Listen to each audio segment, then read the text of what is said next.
This is the gift that I made and gave to my family this year.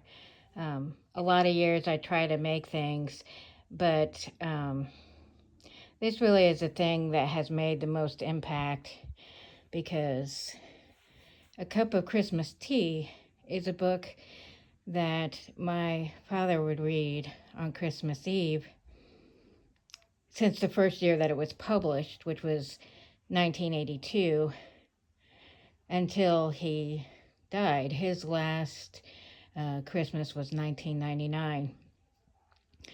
And what that means is that my older brother and my younger sister, who's just a few months younger than me, she's 10 months younger than me, we were part of that tradition. However, my brother's children, except for his oldest daughter, didn't get to meet him. And she was very young. She was 10 when he died. So, and never spent Christmas Eve with us. So I don't think she knew about this at all. And my brother's other children certainly didn't know anything about it. On top of that, my father remarried and had two more children.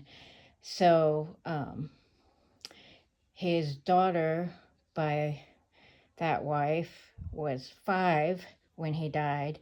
And his brother, or her brother,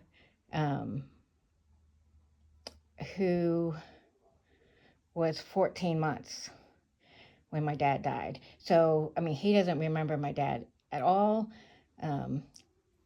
Living with my dad was kind of rough. We tend not to talk about him a whole lot. So, this was a reminder to those of us who knew the tradition and a way to educate the members of the family that weren't part. So this is the book cover that I printed.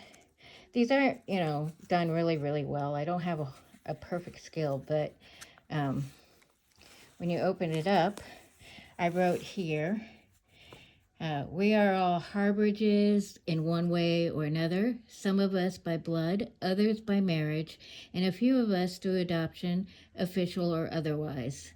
Yet only a handful of Harbridges remember our dad, our grandfather, Frederick David Harbridge, and even fewer recall his tradition of reading Tom Haig's A Cup of Christmas Tea aloud to us each Christmas Eve. How his voice broke in the same spot every time because it reminded him of his great aunt. When I looked for a copy to record my own reading, I discovered that a sequel was published in 1999. Had Dad discovered and read A Memory of Christmas Tea? I don't know because that was his last Christmas. These two poems shall evermore remind me of him, of Grandma Harbridge, of Auntie, and all of whom we have sadly seen pass on. To those of you who remember Fritz, Dad, Grandpa, I give you this gift that you may see it and remind yourself of his love for family. And to the rest of you, I give this memory, this cup of Christmas tea. This QR code takes the person who scans it to a recording of me reading A Cup of Christmas Tea. This one is me reading the sequel, and this is me, no, this is not me. I say nothing here. This is the recipe for Christmas tea because it turns out there is an actual blend called Christmas tea. So this is the recipe of what you put in that. Over here, I had the actual Christmas tea, and then a piece of paper on top of that said, 3 to 4 teaspoons with a cup of hot water.